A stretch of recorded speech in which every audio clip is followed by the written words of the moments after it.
Harold. And I'm Brayden. And we're here to talk trikes. Today we're going to be talking about motors. Well, more specifically, motors and batteries. That's a good point. A lot of times when people are coming to us to order a motor kit, they'll say they want to get a battery on their trike. We typically know what you mean, but just to clarify, battery, if you think of in terms of a car, is going to be your gas tank. Motor is your engine. Just to get the terminology straight, we get it. We get asked all the time, but we know what you're talking about. Just to clarify, your battery is what charges the motor. Right, exactly. You don't run everything off of just a battery. Right, takes no motor. Why would you want a motor?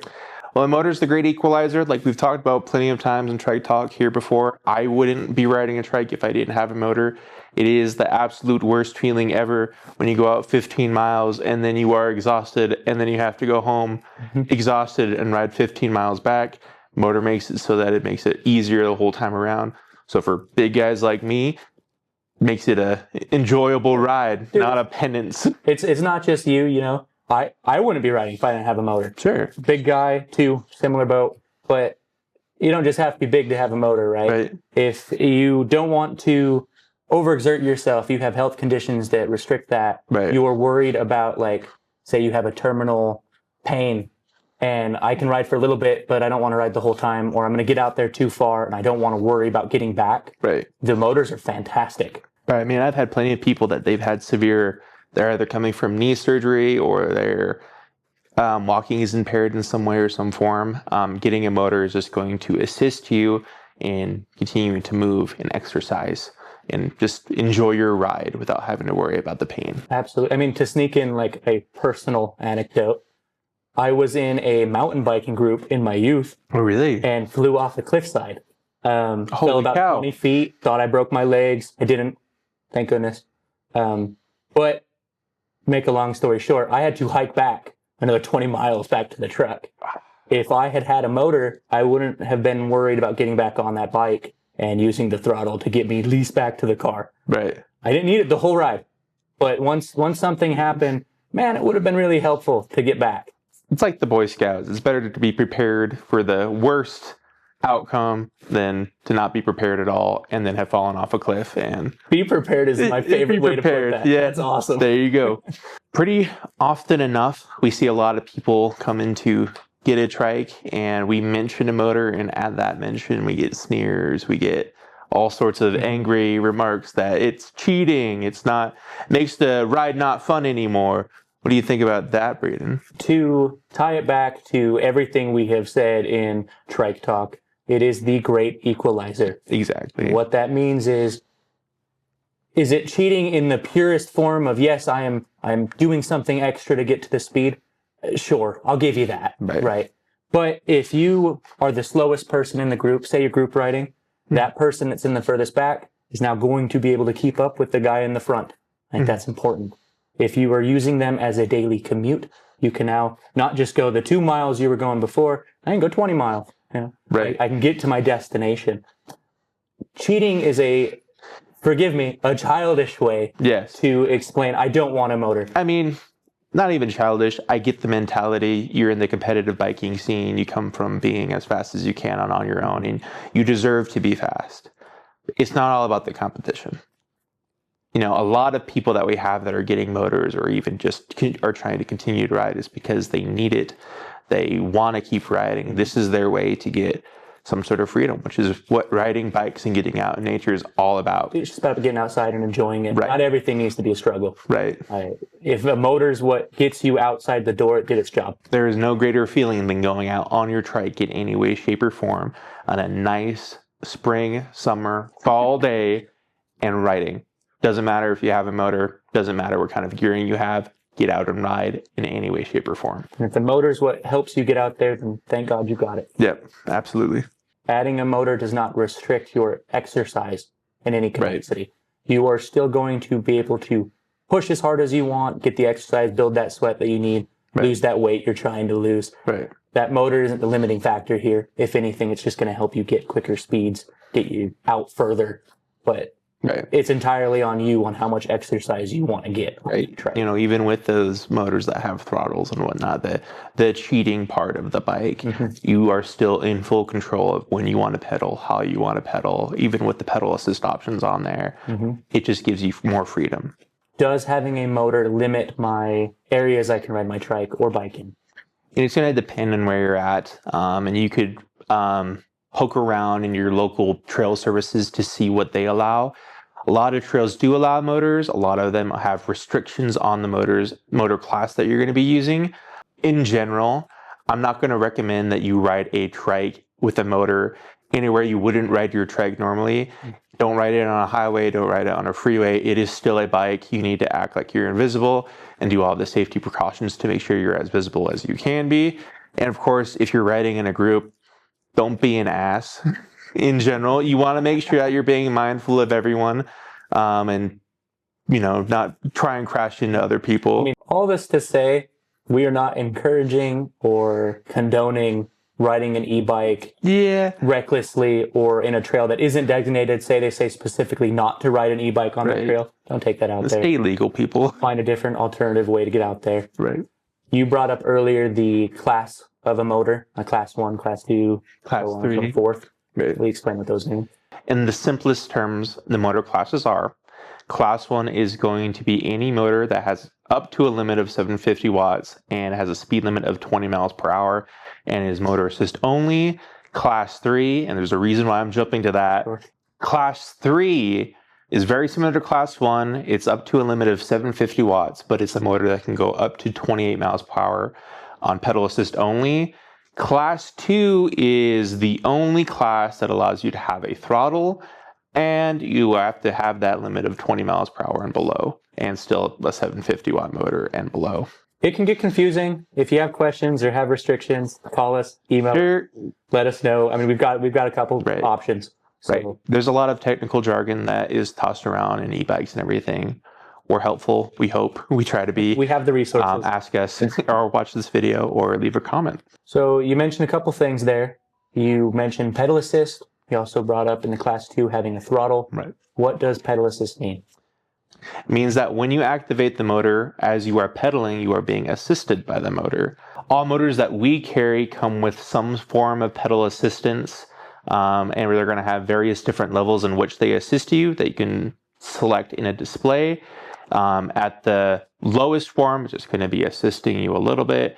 And then in the highest form, you're going to be having a lot more assistance from that motor. So what does that mean just to keep it real simple, a level 1 assistance is going to help you minimally. That's right. Whereas a higher level is going to... It's going to make you feel like Superman, pretty much. You're going to be really going to be able to go to those higher end speeds, being able to climb a lot more as the motor is going to be doing more work in driving the trike with you and for you. While we're talking about pedal assist, there are 2 different ways that the motor will help provide that power assist, one of them being torque sensing, one of them being cadence sensing. That's right. What do you think about those? I mean, the main thing to consider when going to a cadence and torque-based motor is different motors are going to be torque sensor. Different motors are going to only have a cadence sensor. Generally, torque sensor motors are going to be more expensive. So that's something to consider as well when you're trying to select a motor option. Do you have a preference on the 2? What does it mean to be torque sensing or cadence sensing? I don't have a preference in between the torque-based motors and the cadence sensor motors. To clarify what they actually do, torque motors are going to help you based on how hard you push. And that's the best way to remember it. The harder you push on those cranks, the harder the motor is going to help you and the more assistance you're going to get. So if you're going uphill and you're fighting to climb up that hill, the harder you push, easier that hill is going to be up until you get to that 20 mile per hour limit. And then it's just going to cut off and then you're just spinning those cranks. Cadence motors depend on how fast you spin your cranks is how much they're going to assist you and how hard. So you could think of it this way. Torque motors are how hard, and then cadence motors are how much spin I'm giving it. I think that's a pretty good way of putting it. There you go. So if you want to have something that can go on those higher levels of speed, be aware with cadence motors, that's typically going to be the case, like with Bafang. You're going to be spinning a little bit more, but you are going to be going a little bit faster. The way I have explained it to customers in the past, the torque sensing motors we've got try their hardest to pretend like they are not there. Not in the way that they don't help you pedal. They're doing as much as they can. They do a lot already. Right. But they want to feel natural. It wants to be invisible. Whereas a Cadence, I know it's there. And I think that some of that is because the Cadence motors we have tend to be a lot more powerful than the torque sensing motors we've got. Right. Yeah, you're definitely going to be feeling it, especially when you have 1,000 watts strapped on. Again, all this being said, you will notice the difference at that higher end speed. Right. Those lower ends, you'll feel it somewhat. But so we've talked quite a bit about Class 1 and Class 3 motors being those Cadence torque sensing pedal assist motors. Let's get into Class 2 a little bit. What makes our Class 2 motor so special? Throttles, of course. Absolutely. I mean, it's the motors we've got on our systems. Explain why they're awesome. Throttles are awesome because they will drive and add power based on how far you push down a lever, which is great for those instances that we've talked about a little bit earlier, where you can no longer pedal, you just need to get home. You can press on that throttle and then the motor will drive the trike for you without pedaling. Or if you just need help getting into your cadence, you can ease on that throttle and then start pedaling and then let pedal assist take over as you start to get the feel for the bike. And generally speaking, the throttles we've got, if you've ever been on a four-wheeler, very akin to them. Just that thumb throttle. The harder you push down on that throttle, the more power that motor is going to try to output and deliver to you. So keeping a light thumb will get you lower speeds. Putting a heavy thumb down is going to get you those higher speeds. Exactly. All of the Class 2 motors that we have with throttle do come with that pedal assist. You get the best of both worlds when it comes to our Class 2 motors. The throttle works intermittently with that power assist, so you can use them interchangeably whenever you want. You want the throttle, you want the power assist, you can use them at the same time even. Absolutely. They work really well at like intersections. We have customers using them all the time at like a stop sign. They're waiting to get across that street. If you don't have the pedaling in you to get to that speed across the street as quick as you can, that throttle will get you there, or at least get you up to a speed where you can continue pedaling and push a little harder. One issue that comes up a lot when selecting a motor is, of course, going to be the price. In general, motor prices are going to average anywhere from $2,000 to $3,000, and that is in addition to the price of the bike already. That's a lot of money we're talking about. So we have a lot of people wondering, is it better to get the motor from the get-go, get the trike that I want from the start, and then get a motor later? What's it look like to retrofit a motor on? And what should I go about doing there? I mean, of course, if you already have a trike and would like to motorize it, we have kits available. Some of them are more friendly than others. Depending on the model of trike that you've got, the kit's going to be easier to install. Right. There are a handful of trikes that I would recommend bringing to a shop or having us install them exclusively. A lot of custom brackets that need to be made for specific models. There are some motors out there that are going to be OEM, factory install only. A good example of that would be the ICE Trikes and their Shimano step systems. ICE installs the Shimano step systems at their factory and they ship it to us as a complete kit with the trike. They do not sell retrofit kits for that. So if you are in the wagon that you're going to want a Shimano steps motor on the trike eventually, and you know that for sure, we recommend getting that from the get-go. Otherwise, you're just frankly out of luck if you're trying to get an ICE different motor. Right. And ICE being, it's good you brought up ICE. They do have a 250 watt limit on their brand. Right. Otherwise, it starts voiding the warranty. So, not that we don't have options available in that 250 watt range. Right. But if you wanted a Shimano, that is a trike and motor system you have to buy at purchase. Right. Rather than adding later. Right. We're talking about retrofitting motors onto trikes. What retrofit motor options are available? The brand of trike that you were looking at does come from factory with specific motors. ICE, as you mentioned before, being Shimano, HP shares the same thing.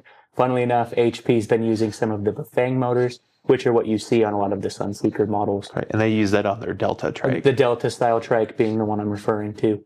And then Azub recently just started siding with Bosch. Fantastic. But none of these, to say, are better than the other in any way.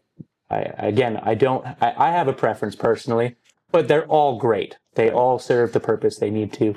Generally speaking, if we are talking a retrofit kit, we have specific kits made for Bosch and Bafang that go on a handful of different models. Right. It really depends on what trike you have and what kit we can make work for that trike and what works the best. Specifically, the motors that we're talking about today are mid-drive motors.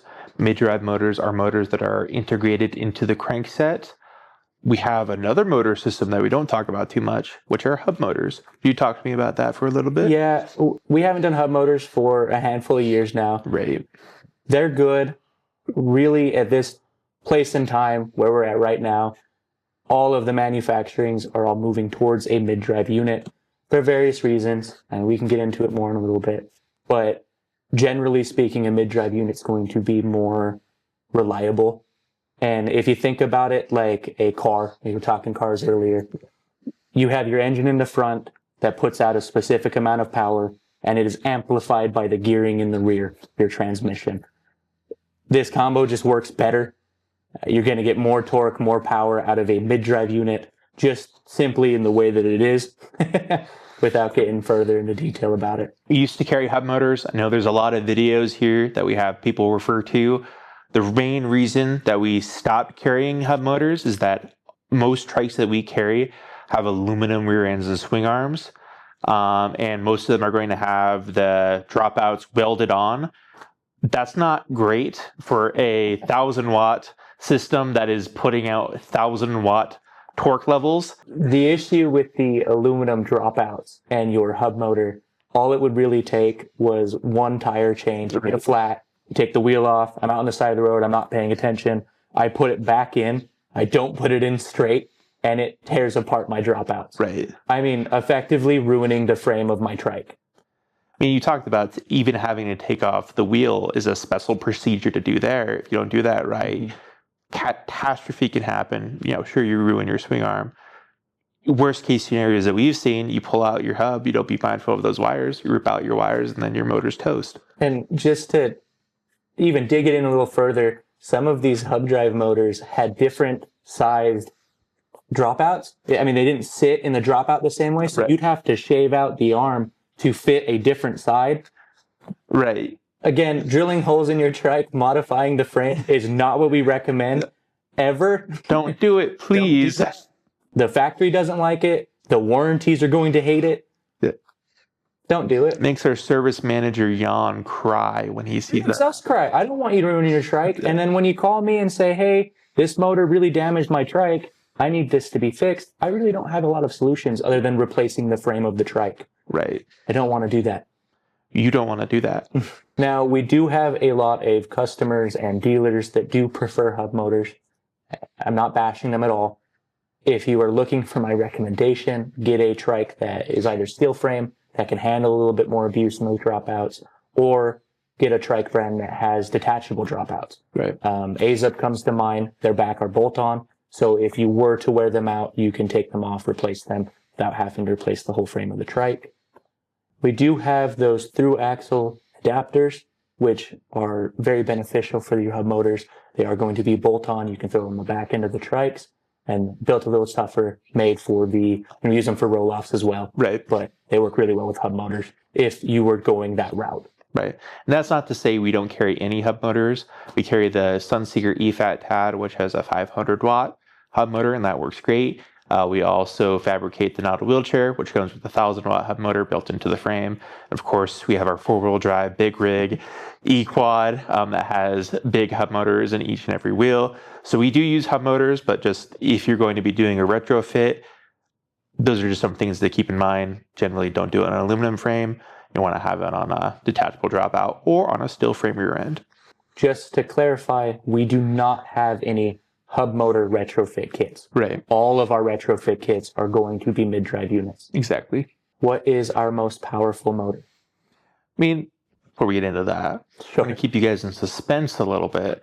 Let's talk about what motors we have and why you want that motor. If you're looking for a straight legal, no problems, a class 1 or class 3 system, Bosch motors are going to be the way to go. They can either be a 20 mile per hour limit, 28 mile per hour limit, If you're looking for a Class 2 motor, the Bafang 750 watt, which is going to come with a throttle, is going to be in that range, and we can hard limit that to be underneath that 20 mile per hour limit, and we can even take away the throttle, so it can be a Class 1 motor. Our most popular motor system is the Bafang 1000 watt, which is going to have a lot of torque, a lot of energy going in it. So if you're going to be doing a lot of hill climbing and you just need to be going as fast as you can, I mean, depending on some gearing setups, the Bafang 1000 watt can get up to 30 miles per hour. That also comes with a throttle. So for those mountaineers out there, consider the 1000 watt. That's going to have all the juice you need. Yeah, you don't have to be a mountaineer. This is the most popular motor we've got. So. Yeah. But that's probably why I would get it if I'm going to be doing big hill climbing. But it's still a general all use. Right. It can cover all of those areas. You want high power, or you just want good climbing, or if you just want something that's fun to ride. Now you said 1000 watt. Obviously, that's not going to be a Class 1, 2, or 3 motor. That's right. This is, by definition, it's going to be an off-road motor. What I mean by that is you can still ride this on the road if you are legally allowed to ride on that road. I'd recommend if you're going to be getting 1000 watt before you get that motor, check the legality of where you're going to be able to ride this, what trails are very class specific, and, of course, all those other things before it is a high-speed motor. Be careful on it. Now, you've effectively dodged my first question. What is our most powerful motor? Our most powerful motor is the Bafang Ultra. It's also our most feature complete motor. It has a 1000 watt continuous output and a 1400 watt peak. It is a torque sensor motor. It is a huge motor and also going to be the fastest, most powerful system that we have. We're only going to be able to install this on the AZUB tie flies or on the Trikes, just due to that boom diameter. We actually have to go in and make a custom boom cradle to hold it. It is peak. It's a monster motor. It's peak, yeah. It's fantastic, and it works well for if you're looking for a fast, strong motor. This is it. That's it. But know that there are limiting factors for that motor. Yeah, the same thing that I mentioned about the Bafang and trail legality is, of course, going to apply to the Ultra. Just be mindful of where you're going to be riding it. We've talked about our kits before. Can we get the Ultra motor in a retrofit kit? Absolutely, you can. The same with Bosch and other Bafang motors. With the Ultra specifically and the Bosch motors, we do recommend you get that from the get-go with the trike. If you're getting a new trike, that does require a custom boom brackets, and a lot of more intricate electronics that have to be worked around it. You can do that, but of course, it's going to be more of a headache if you have to. Cost effective. Right. That's what I come down to, right? It requires me to buy an additional boom and cradle for that motor to sit in.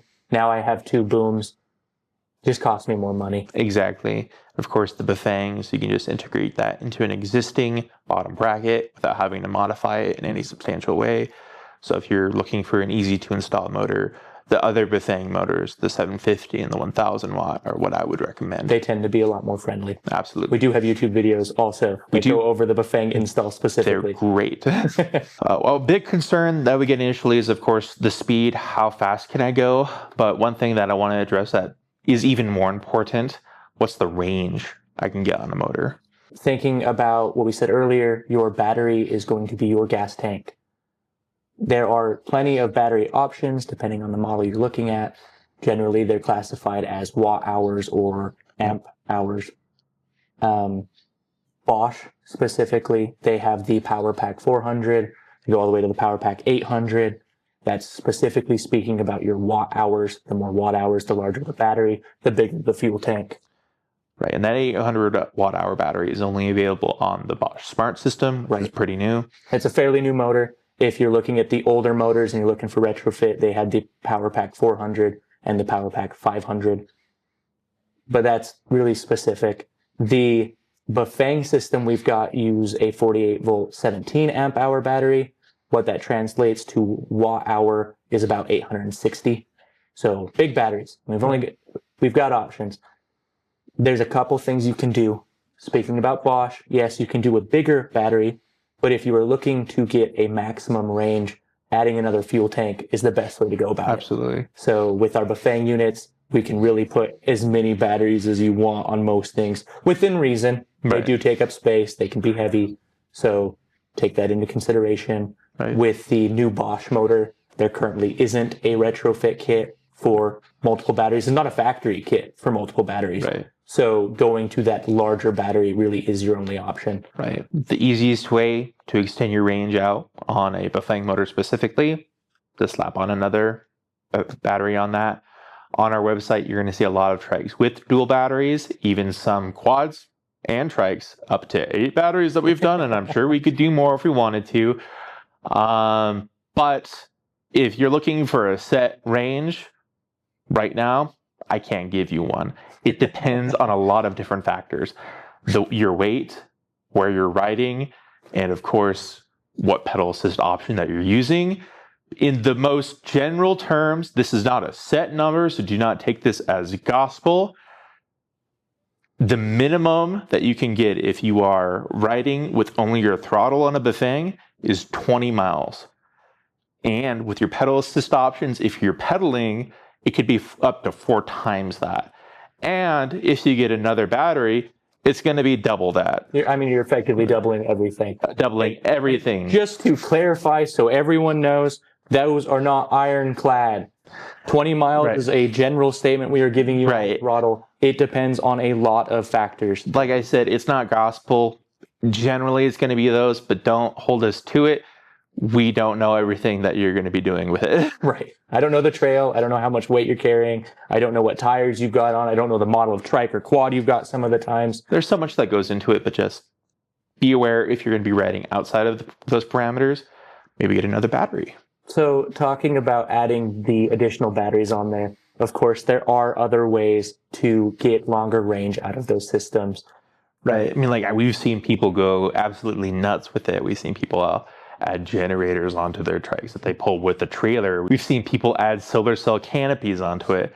But we're not going to do that for you. Guys, I love seeing what you guys do with your trike. I insist, please modify it. Do what you want with it. Add those solar panels, add that gas generator, figure out how to do regenerative braking. I want to see it. Send it to me. Right. And once the trike is yours, it's yours to customize to your heart's content. We don't do solar cells. We do not do gas motors that we will add on.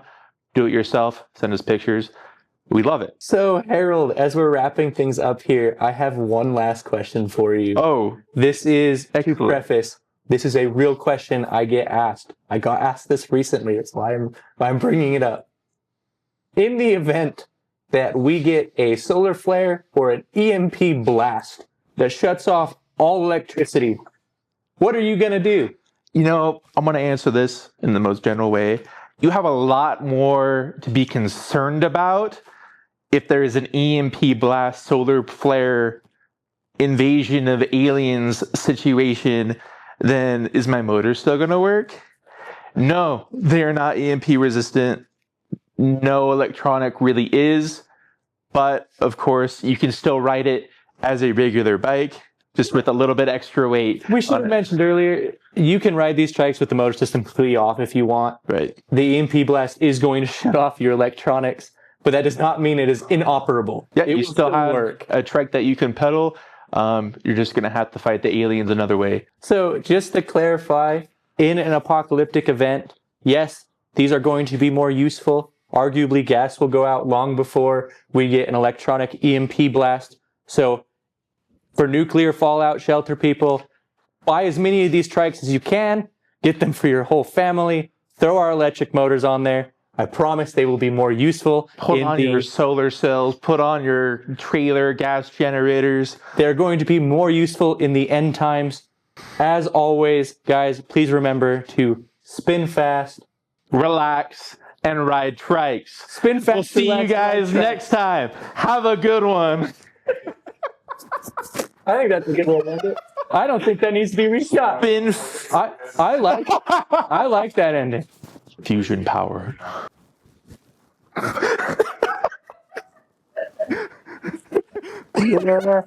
Yeah. That's nuclear engine.